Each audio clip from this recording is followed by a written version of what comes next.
सतेज चषक फुटबॉल स्पर्धेत दुसरा उपांत्य सामन्यात दिलबहार तालमीने खंडोबा तालमीचा पराभव करत अंतिम फेरीत केला प्रवेश।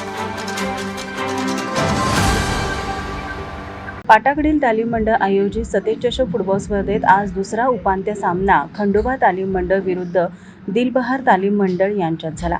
सामन्याचे उद्घाटन डॉक्टर डी.वाय. पाटील ग्रुप इन्स्टिट्यूटचे कार्यकारी संचालक डॉक्टर अनिल गुप्ता यांनी चेंडूला किक मारून केले। यावेळी डॉक्टर अनिल गुप्ता यांचे संयोजकांकडून सन्मान चिन्ह देत स्वागत करण्यात आले। यानंतर सामन्याला सुरुवात होत पूर्वार्धात दोन्ही संघांकडून जोरदार खेळ करण्यात आला। सामन्याच्या 12व्या मिनिटाला डीच्या बाहेरून मारलेल्या जोरदार फटक्यात दिलबहारच्या फेबिन याने गोल करत दिलबहार संघाने 1-0 गोलची आघाडी घेतली। यानंतर खंडोबाकडून गोलची परतफेड करण्यासाठी आक्रमक चढ्या करण्यात आल्या, मात्र दिलबहारच्या बचाव फळीने त्या परतवून लावल्या। मध्यांतरापर्यंत दिलबहार संघ 1-0 गोलने आघाडीवर राहिला। उत्तरार्धात दोन्ही संघांनी आक्रमक खेळ केला। खंडोबाकडून गोलची बरोबरी करण्यासाठी जोरदार चढाया करण्यात आल्या, मात्र गोल करण्यात यश आलं नाही।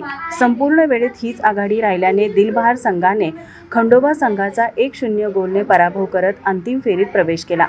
दिलबहार संघाकडून प्रथम भोसले, स्वयं साळुंखे, संकेत वेसनेकर, सुशांत अत्तिगरे, सोहम विराजे, राहुल पाटील, सर्वेश वाडकर, योकीम यांनी, तर खंडोबा संघाकडून कुणाल दळवी, पृथ्वीराज साळुंखे, प्रभू पोवार, प्रताप ई, रोहित जाधव यांनी उत्कृष्ट खेळ केला।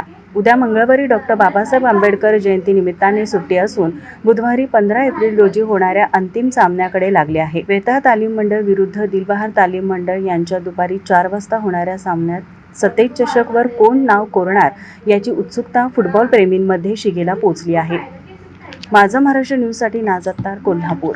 नोकरी असो वा लग्न, चष्म्याची अडचण आता होऊ देऊ नका। नंदादीप नेत्रालयात या आणि तुमच्या चष्म्यापासून मिळवा कायमची मुक्ती, कारण आता चष्मा घालवण्याची लासिक शस्त्रक्रिया फक्त 32,999 रुपयात। शिवाय 5,000 रुपयांपर्यंतचे लासिक स्क्रीनिंग अगदी मोफत। ऑफर मर्यादित कालावधीसाठी। तर वाट कसली बघताय, आजच कॉल करा 92 2000 1000। नंदादीप नेत्रालय, न्यू शाहूपुरी, कोल्हापूर। दृष्टी म्हणजे नंदादीप।